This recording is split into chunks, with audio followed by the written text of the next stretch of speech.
नमस्कार, मी संकेत Awate. Market 1200 point crash झालेला आहे आणि चेहऱ्यावर माझ्या आनंद दिसतोय तुम्हाला, कारण पुढे जाऊन समजेल नेमकं काय सुरू आहे मार्केटमध्ये. हा क्रॅश बॅक टू बॅक आदळतच जाईल का?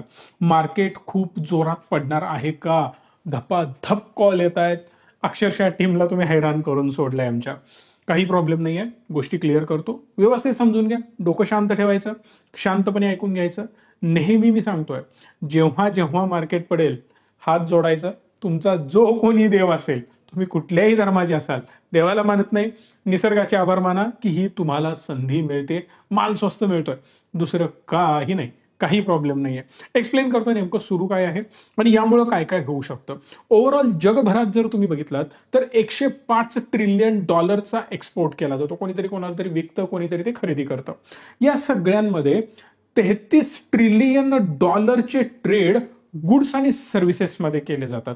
33 ट्रिलियन डॉलर म्हणतो मी, 33. आता यामधलं ना सगळेजण म्हणतात ना डोनाल्ड ट्रम्पमुळे झालंय वगैरे वगैरे, हे सगळं सुरू आहे. म्हणून हे तुम्हाला व्यवस्थित याचा बॅकग्राऊंड तुमच्या समोर मांडतोय. 3.3 ट्रिलियन डॉलर एवढा इम्पोर्ट ना युएस करतो. म्हणजे काय, टोटल ट्रेडिंगच्या किंवा टोटल इम्पोर्ट एक्सपोर्टच्या 10% युएस कडे आहे. म्हणजे फक्त 105 ट्रिलियन पैकी 3.3 ट्रिलियन जर तुम्ही कन्सिडर केलं तर नथिंग, म्हणजे जगावेगळी अशी काही अमाऊंट नाहीये. 3% आसपास तुम्ही याला कन्सिडर करू शकता. मागे पुढे 19-20 2.9 ट्रिलियन यामधलं गुड्समध्ये ट्रान्झॅक्शन्स होतात किंवा जे काही व्यवहार होतात ते होतात इम्पोर्ट एक्सपोर्टचे, आणि 800 बिलियन डॉलरचे सर्व्हिसेस हे लोक एक्सपोर्ट करतात. 2.9 आणि 800 बिलियन, हे बोलतोय मी युएस बद्दल. नेमकं युएस मध्ये काय सुरू आहे तर बऱ्या प्रमाणात डोनाल्ड ट्रम्पला आता विरोध करण्यात येतोय, कारण डोनाल्ड ट्रम्प यांनी बरेच उद्योग केलेले आहेत, वेगवेगळ्या देशांवर टॅरिफ लावलेले आहेत. त्याच्याबद्दल डिटेल मी व्हिडिओ बनवलाय, सगळी माहिती मी सांगितली आहे. आय बटन मध्ये लिंक देतोय, प्लस डिस्क्रिप्शन मध्ये सुद्धा लिंक 2-3 व्हिडिओचे आहेत, जाऊन बघा. इन डिटेल तुम्हाला या सगळ्या गोष्टी कळतील. मी परत त्या सेम मुद्द्यावर येणार नाही. मी बरेच मुद्दे आता माझ्या समोर काढून ठेवलेत ज्याच्याबद्दल मला डिस्कस करायचा आणि ज्याचा उपयोग मी माझ्या रिसर्चसाठी पण करतोय. बेसिकली हा माझाच रिसर्च असतो. यामधले ठळक पॉईंट मी तुमच्या समोर मांडतोय. बरेच इन डेप्थ अनालिसिस केलेलं असते, तर ढीकभर पानं आहेत, सगळे अखंड वही भरले अक्षरशः आता या गेल्या 8 दिवसांमध्ये. पण वहीवर लिहायची अजूनही सवय आहे मला, त्यामुळे हे मुद्दे राहतात मागचे, मी पुढे जाऊन कंटिन्यू करू शकतो. सेबीने आता बघा इंडियामध्ये काय सुरू आहे हे मी तुम्हाला पहिला सांगतो. एक मेजर सेल ऑफ आला, 1200 पॉईंटनी मार्केट खाली आलं. 21,750च्या आसपास मार्केट ओपन होताना पाहायला मिळालं आणि तिथून पुढे बॅक टू बॅक मार्केटने वर जाण्याचा प्रयत्न केला. मी व्हिडिओ बनवतोय, ऑलमोस्ट 11:30 वाजलेले आहेत. मार्केट 22,000च्या रेंजमध्ये मला ट्रेड करताना पाहायला मिळत आहे. अगेन कुठल्याही प्रकारचं बाईंग सेलिंगचं रिकमेंडेशन देत नाही, just only for education purpose मी हा व्हिडिओ तुमच्यासाठी घेऊन येतोय. त्यामुळे एज्युकेशन पर्पज साठीच याला कन्सिडर करा. जो काही तुम्हाला डिसिजन घ्यायचा असेल बाईंग सेलिंगचा, तुम्ही तुमच्या फायनान्शियल ऍडवायझरला विचारून घेऊ शकता. आम्ही असेल, आम्हाला कॉल करा, आम्ही मदतीला तुमच्या आहोत. सो आता सध्या सेबीने काय केलं तर बऱ्या प्रमाणात मार्जिनची रिक्वायरमेंट वाढवली. तुम्हाला जर ट्रेड करायचं असेल, स्पेक्युलेशन करायचं असेल, मार्केटला वर खाली आदळवण्यासाठी जर तुम्हाला काही करायचं असेल, कॉल, पुट, फ्युचर्स, ऑप्शन काही करा, तर त्यासाठी मार्जिनची डिमांड प्रचंड वाढवली. यामुळे इझी जे जात होतं मार्केटला मॅन्युप्युलेट करणं, ते एवढं सोपं जाणार नाही. त्यामुळे इंडियन मार्केटला पाडणं किंवा लगेच वर घेऊन जाणं एवढं सोपं नाही. कारण या सेम क्रायसिस बरोबर जर 2008ला तुम्ही कम्पेअर केलं, लेमन ब्रदर्स बरोबर भारताचा काही एवढा मोठा संबंध नव्हता, पण त्याचा मोठा एक दणका आपल्या इकॉनॉमीला, आपल्या मार्केटला बघायला मिळाला होता. फंडामेंटली काही इश्यू नव्हता, सिंपल लक्षात घ्या. पण सेबीनं हे सगळं केल्यामुळे तो एक मोठा फायदा आपल्याला होतोय. युरोपियन युनियन आता जे काही ट्रम्प साहेबांनी डिसिजन्स घेतलेत की आम्ही तुमच्यावर एवढा टॅरिफ लावू, 26% भारतावर, या देशावर 30%, त्याच्यावर 35%, त्याच्यावर 40%, हे जबरदस्त टॅरिफ्स लावलेले आहेत. यामधले 50 देश जे आहेत ना यांच्याबरोबर चर्चा करायला तयार आहेत. 9 तारखेला हे टॅरिफ लावले जाणार आहेत, दुपारी 3, 4, 5च्या दरम्यान असं काहीतरी इम्प्लिमेंट होईल. पण त्याच्या आधीच जर डोनाल्ड साहेबांना जर अक्कल आली तर मे बी ते डिसिजन घेतील आणि या गोष्टी मागे घेतील, किंवा स्वतःचा इगो सॅटिस्फाय करण्यासाठी ते म्हणतील हे डिसिजन्स आपण थोडेसे स्थगित करतोय आणि पुढे काही दिवसानंतर, महिन्यानंतर यावर निर्णय होणार आहे किंवा हे मी पुढे ढकलतोय. एवढं तरी ऍटलिस्ट होऊ शकतं, कारण जवळपास 50 देश युएस बरोबर चर्चा करण्यासाठी तयार आहेत. आणि या सगळ्या दरम्यान काही देशांनी ऑलरेडी विरोध केलेला आहे, जसं चायना असेल किंवा अदर 1-2-3 कंट्रीज आहेत, त्यांनी रिटॅलिएट केलंय. परत त्यांच्यावर टॅरिफ इम्पोज केलाय. कुणावर? युएसवर. ऑलरेडी एक सर्टन अमाऊंट टॅरिफ होती, त्याच्यावर अजून त्यांनी टॅरिफ लावला. म्हणजे अमेरिकेला याचा फटका बसणार आहे. आणि प्लस युरोपियन कंट्रीज सुद्धा आता तयारीमध्ये आहेत. काही देश आपलं सोनं परत घेत आहेत. कुठली कंट्री आहे? मी रीलमध्ये तुम्हाला सांगितलं होतं. कमेंट बॉक्समध्ये सांगा किती लोकांना माहिती आहे आणि किती लोक ऍक्टिव्हली या सगळ्या गोष्टी मॉनिटर करतायत. सोन्याबद्दल एक डिटेल व्हिडिओ बनवला साहेब मी, जाऊन बघा. खूप डीपमध्ये बोलू शकतो, पण तेवढ्या डीप बोलण्याची गरज नव्हती म्हणून मी सगळं बोललेलो नाही. बॉन्डमध्ये घुसणं किंवा कशा प्रकारे त्यांच्या करन्सीवर इम्पॅक्ट होणार आहे, पण एंड ऑफ द डे तो इम्पॅक्ट भरून कसा काढायचा याची अक्कल सुद्धा युएसकडे आहे बरं का.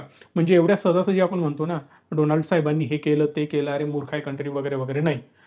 2020 मध्ये पण ते क्रायसिसमध्ये अडकलेले होते. लगेच त्यांनी देशाला बाहेर काढलं, करन्सी छापायला सुरुवात केली. छापून सुद्धा देशाची वाट लागलेली नव्हती त्यांच्या, हे लक्षात घ्या. कारण गोल्डला जेवढा इम्पॉर्टन्स आहे तेवढाच इम्पॉर्टन्स डॉलरला सुद्धा आहे. आणि माझ्या मताप्रमाणे डॉलरचा डॉमिनन्स कमी व्हायला पाहिजे ऍज अ अदर कंट्री किंवा बाहेरचा एक देश म्हणून आपण असा विचार करू शकतो. पण त्यांच्या देशाला असं वाटणार नाही की त्यांच्या डॉलरची व्हॅल्यू कमी व्हावी. त्यातच ओपेक प्लसने काय केलं तर प्रोडक्शन वाढवायला सुरुवात केली.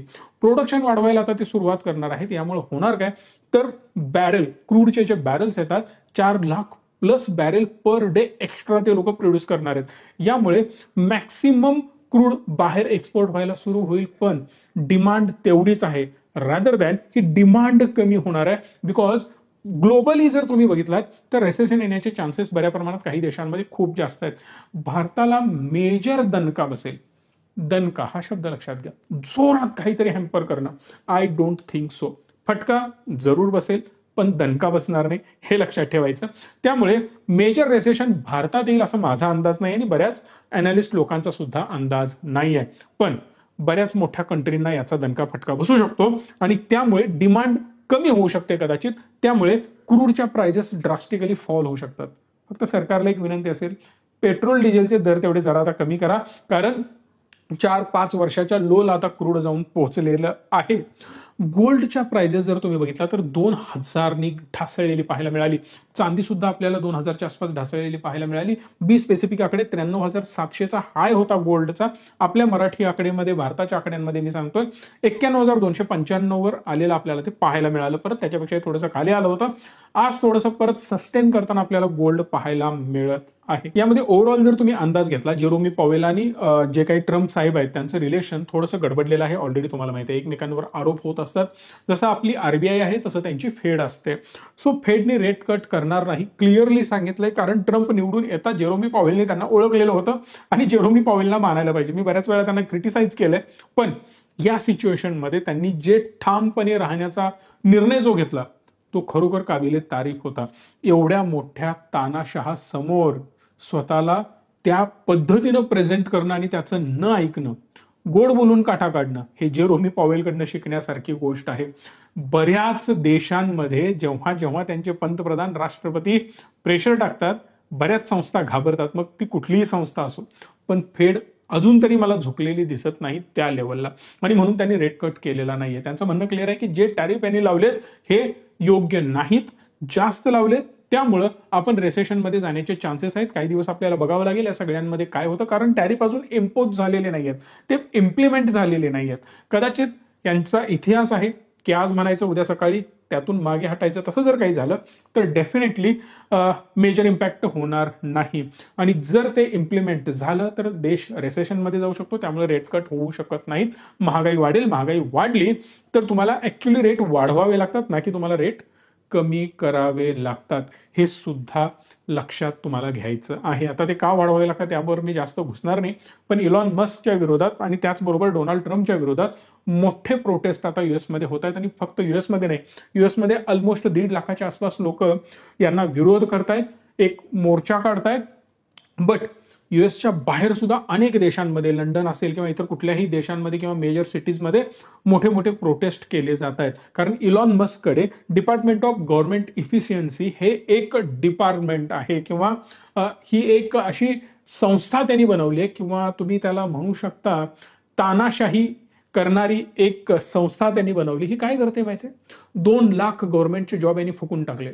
आपल्याला वाटतं की बोल्ड डिसिजन घेतला, देशाच्या ग्रोथसाठी हे केलं ते केलं.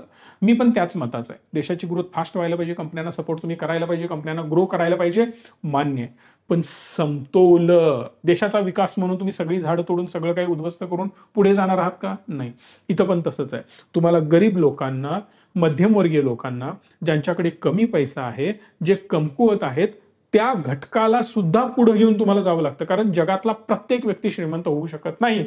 या दोन्हींमध्ये डिफरन्स कायम राहणार. तुम्ही जर सगळ्या लोकांना सेम पैसा वाटला ना, प्रत्येकाला 1-1 कोटी रुपये दिले, सगळ्यांकडे सेम पैसा आहे, तरी सुद्धा येणाऱ्या 5-10 वर्षांमध्ये ही दरी परत आहे तशी निर्माण होणार आहे. कारण कोणतरी श्रीमंत, कोणतरी गरीब हे राहतच. सगळे श्रीमंत होऊ शकत नाहीत. ट्रेडिंग करताय, एकटा लॉस करणार, एकटा प्रॉफिट करणार. सगळेच कसे प्रॉफिट करतील? मग पैसा जाणार कोणाचा? जर सगळेच गाड्या बनवावी लागल्या तर सगळ्याच लोकांनी जर बिझनेस करायला सुरुवात केली, परचेस कोण करणार? हे पॉसिबल नसतं, राईट? सो या सगळ्या घटकांना एकत्रित वर घेऊन जाणं गरजेचं असतं. यांनी केलं काय? शिक्षण क्षेत्रावर होणारा खर्च असेल, आरोग्य व्यवस्थेवर होणारा खर्च असेल, बऱ्याच गोष्टींमधला खर्च डायरेक्ट गायब करून टाकला. 2 लाख नोकऱ्या गायब करून टाकल्या. लोकांना वाटायला लागलं आता लोकशाही धोक्यात आहे, त्यामुळं इलॉन मस्कला वेळीच कंट्रोल करणं गरजेचं आहे. म्हणून मोठ्या प्रमाणात प्रोटेस्ट आणि त्याच्या कंपनी विरोधात सुद्धा प्रोटेस्ट आता सध्या सुरू आहे. त्यामुळं फेड तर रेट कट करणार नाही, भारत तर लगेच रेट कटचा विचार करणार नाही. त्यामुळं प्रेशर हे मार्केटवर राहू शकतं. मार्केटला अनुकूल गोष्टी काय असतात? जबरदस्त रिझल्ट येणं, ग्लोबली टेन्शन नसणं आणि रेट कट होणं. रेट कट बरेच दिवस पेंडिंग आहे आपला. त्यामुळे आता चांगल्या गोष्टी काय काय होऊ शकतात हे तुम्हाला समजून घेण्यासारखी गोष्ट आहे. भारतामध्ये सिंपल आहे, आपण एक $800 बिलियन आसपास एक्सपोर्ट करतो. सर्व्हिसेस मेजरली यामध्ये आहे, बाकीच्या गोष्टी पण आहेत, गुड्स पण आहे, पण मेजर काय आहे? सर्व्हिसेस आहे. युएसला आपण एक्सपोर्ट करतो. तुम्हाला वाटतं अरे यार 800 बिलियन खूप मोठा आकडा आहे. नक्कीच मोठा आकडा आहे, पण as compare to our GDP almost 2-3% आपण एक्सपोर्ट करतो त्यांना, युएसला.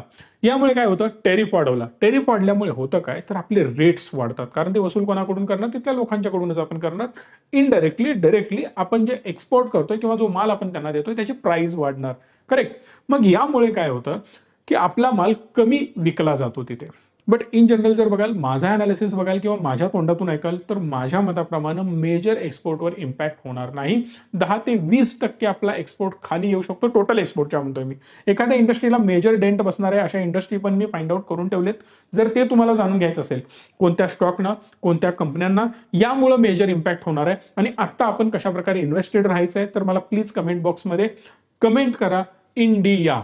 तर मी त्यावर एक डिटेल व्हिडिओ बनवेन आणि तुम्हाला सांगेन की आता इंडियामध्ये आपण कसे इन्व्हेस्टेड असायला पाहिजे. ओव्हरऑल जर बघाल तर बऱ्याच वेळेला बऱ्याच अनालिस्ट कडून सांगितलं जातं 50% इम्पॅक्ट येऊ शकतो.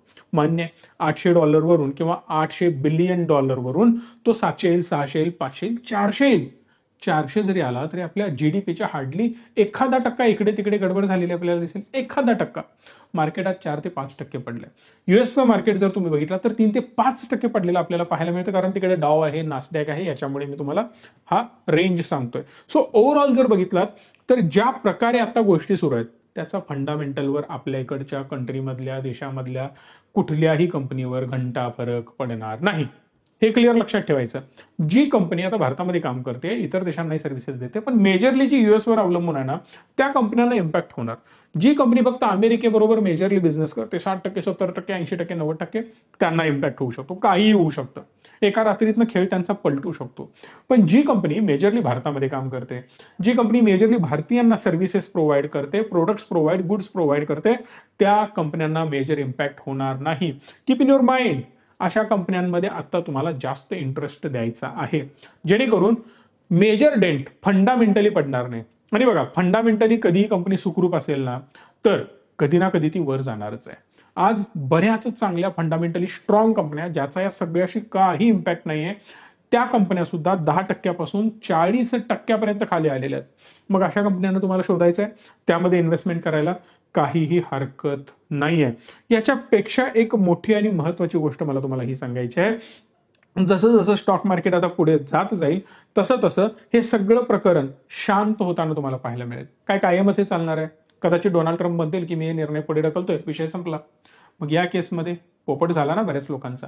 मग या वेळेला, कारण माझ्या मताप्रमाणे क्लिअर आहे बघा, हे डोनाल्ड ट्रम्प प्रेशर टाकण्याचंच काम करतोय. कुठल्याही नेत्याला, कुठल्याही राज्यकर्त्याला आपला देश संपावा असं कधीच वाटत नाही. हे सिंपल आहे. म्हणजे तो कितीही इलॉन मस्क किंवा तो डोनाल्ड ट्रम्प कितीही खराब असेल, चांगला असेल, आय डोंट नो, पण ते कधीही विचार करणार नाहीत की त्याचा इम्पॅक्ट त्यांच्या देशावर निगेटिव्ह व्हावा आणि देश संपावा. एखादा डिसिजन अग्रेसिव्ह घ्यावा लागतो, त्यांच्या विचारसरणीला ते पटतं म्हणून ते करतायत. एंड ऑफ द डे हे प्रकरण कधीतरी संपणारच आहे. एंड ऑफ द डे त्यांच्या देशाला ते सर्व्हाइव्ह करणारच आहेत. आणि ज्यावेळी देशाला सर्व्हाइव्ह करण्याची वेळ येईल आणि हे सगळं प्रकरण शांत होईल, रेट कट शिवाय कुठलाही पर्याय नसणार आहे. कारण त्यावेळी महागाई परत कंट्रोलमध्ये आणावी लागेल. आणि जशी महागाई कंट्रोलमध्ये येईल, हे जेवढ्या दिवसाचं तुंबलेलं प्रकरण आहे ना, फटफटफट भरून काढलं जाईल. म्हणजे 3 ते 4 rate cut back to back फटाफट यांना करावे लागतील. आणि त्यामुळे इकॉनॉमी फास्ट रिकव्हर होण्याचे चान्सेस जास्त आहेत. जे मी तुम्हाला म्हणत होतो, हे 6 महिने पहिले कठीण आहेत, अडचणीचे आहेत, market up and down, range bound असं सगळं प्रकरण दाखवू शकते. पण आता जे काही होतंय ते जबरदस्त झालंय. मला प्रचंड आनंद झालाय. का माहितीये का, तर मार्केट शांत राहिलं असतं तर रिकव्हरी सुद्धा हळूहळू शांत आली असती. अपॉर्च्युनिटी मिळत नाही. मार्केट पडल्यानंतर जेवढा मला आनंद होतो, तेवढा मार्केट वाढल्यानंतर होत नाही. कारण वाढल्यानंतर काही मी सगळं विकणार नाहीये, पण पडल्यानंतर मला बाय करण्याची अपॉर्च्युनिटी मिळते ना. मी रोज काम करतोय, मेहनत करतोय, रोज अकाउंटला पैसे येतात, मग ते कुठेतरी इन्व्हेस्ट करायला पाहिजेत. ही संधी मिळणं गरजेचं आहे. आणि थॉट प्रोसेस खरोखर बदला. ही संधी तुम्हाला पैसा कमवून देते. एक महत्वाचा हत्यार आहे. काय हत्यार आहे? STP, systematic transfer plan. रिचमी सगळ्यात मोठ्या लेवलला यावर फोकस करतोय. ही संधी सोडू नका. रिचमीचा प्रत्येक ग्राहक, प्रत्येकाची काळजी आहे. तुमच्यासाठी मी सेमिनार घेतो, सेशन घेतो. जेव्हा जेव्हा मार्केट पडतं मी तुमच्यासाठी लाईव्ह येतो आणि मी सांगत असतो की नेमकं मार्केटमध्ये काय चाललेलं आहे. सो तुमचं कन्व्हिक्शन असतं म्हणून तुम्ही इन्व्हेस्टेड असता. तुमचं कन्व्हिक्शन असतं म्हणून योग्य वेळी ॲव्हरेजिंग करता. आणि त्याचा बेनिफिट गेली 10 ते 12 वर्ष मी तुम्हाला देत आलोय. आणि एवढा विश्वास तुमचा माझ्यावर आहे. त्यामुळे जी काही मदत लागेल या नंबरला कॉल करा. इन्व्हेस्टमेंट थांबवू नका साहेब. धुळा काढायला चालू करा. आता STP करण्याची वेळ आहे. हे लक्षात ठेवायचं, फिट लक्षात ठेवायचं. आणि जे जे लोक आता इन्व्हेस्ट करणार नाहीत, 6 महिन्यांनी परत व्हिडिओ बनवणार आणि तुम्हाला त्यावेळी चिडवण्याची वेळ येणार आहे. त्यावेळी तुम्हाला पश्चाताप होणार की संकेत आवटेंनी जे सांगितलं ते मला त्यावेळी ऐकायला हवं होतं. कारण अशी वेळ वारंवार येत नाही. आता या सगळ्यामधून बाहेर पडण्यासाठी जेव्हा रेट कट होतील तेव्हा अग्रेसिव्हली ग्रोथ येणार. अग्रेसिव्हली ग्रोथ आली की अग्रेसिव्ह रिटर्न दिसणार. सिंपल लॉजिक आहे. मार्केट मी म्हणतो अजून एक 5% जर खाली गेलं मजा येईल. पण तेवढं जाईल नाही जाईल आय डोंट नो. आणि यासाठीच STPची गरज आहे. पण हे सगळं सॉर्ट आउट 8 दिवसात, 2 दिवसात, 4 दिवसात होणार नाही हे मात्र नक्की बरं का. म्हणजे ज्याच्याकडे पेशन्स आहेत, ज्याला लॉंग टर्म मध्ये मोठी गेम करायची आहे, अशा लोकांनी आता मार्केटमध्ये येणं गरजेचं आहे. आणि यासाठी श्रीमंत लोकांची गरज नाही साहेब. यासाठी इन्व्हेस्टमेंट करणाऱ्या लोकांची गरज आहे. म्हणजे काय, भले तुम्हाला पगार 5,000 असेल किंवा भले तुमचा इन्कम 5 कोटी रुपये असेल, तरी सुद्धा ही संधी फक्त ग्रॅब करण्याची इच्छा मनातून तुमच्या यायला पाहिजे. आणि ती आणा, सोडू नका. मी सांगतोय म्हणून प्रयत्न करून बघा. आणि मी तुम्हाला सांगतोय की तुम्ही नाराज होणार नाही. येत्या 2 वर्षांमध्ये तुम्हाला या सगळ्या गोष्टींचा बेनिफिट होताना पाहायला मिळणार आहे. खूप साऱ्या गोष्टी डिस्कस करण्यासारख्या आहेत. डिटेल व्हिडिओ अजून कुठल्याही विषयावर पाहिजे असेल कमेंट बॉक्समध्ये सांगा. या व्हिडिओला लाईक करा, मॅक्सिमम लोकांपर्यंत पोहोचवा, जेणेकरून त्यांना कळेल की सध्या मार्केटमध्ये काय सुरू आहे. व्हिडिओला लाईक, शेअर आणि चॅनलला सबस्क्राईब तुम्ही हक्कानी कराल याची मला खात्री आहे. धन्यवाद. Stay tune and stay positive.